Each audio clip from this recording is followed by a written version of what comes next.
ఆంధ్రాకి సంబంధించినంత వరకు అత్యంత ముఖ్యమైనటువంటిది ఖాయంగా వచ్చేది ఏంటి అంటే బీబీసీఎల్ గ్యారంటీ వస్తుంది, ఏదో నరేంద్ర మోడీ కూడా వస్తారని చెప్తున్నారు.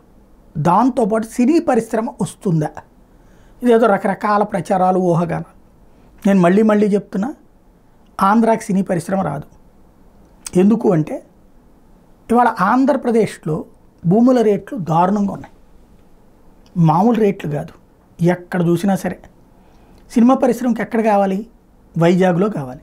ఇవాళ రోజున వైజాగ్లో మినిమం ఊరు చివరన అయితేనే 25 కోట్లు 50 కోట్లు, ఊరికి దగ్గరలో అయితే 100 కోట్ల రేంజ్, పోనీ 25 కోట్లకు తక్కువ లేదు కదా.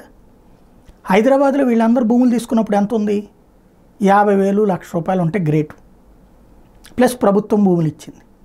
ఇవాళ రోజున ప్రభుత్వము సినీ పరిశ్రమకి ఓ 10,000 ఎకరాలు ఇస్తుందా, వైజాగ్ దగ్గర ఇవ్వగలదా, అంత సీన్ ఉందా?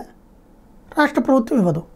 డబ్బులు పెట్టి వాళ్ళు కొనుక్కుంటారా, ఉన్న ఆస్తులే అమ్మేసేసుకుని చేయాలి, ఎక్కడ సాధ్యం అవుతుంది? కాబట్టి సినిమా పరిశ్రమకి అలా కాకుండా చంద్రబాబు గారు అధికారంలో ఉన్నారు కాబట్టి ప్లగ్ అండ్ పిన్ సిస్టంలోకి తీసుకురావాలి.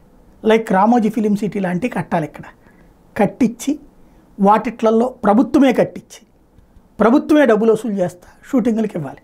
రామానాయుడు స్టూడియో పెట్టి ఈగలు తోలుకుంటున్నారు కొండపైన పెట్టి. మెయిన్ రామోజీ ఫిలిం సిటీ ఉండగా సినిమా వాళ్ళు ఇక్కడికి రారు, హైదరాబాద్ అవుట్స్కట్స్లో ఉండగా రానియ్యరు.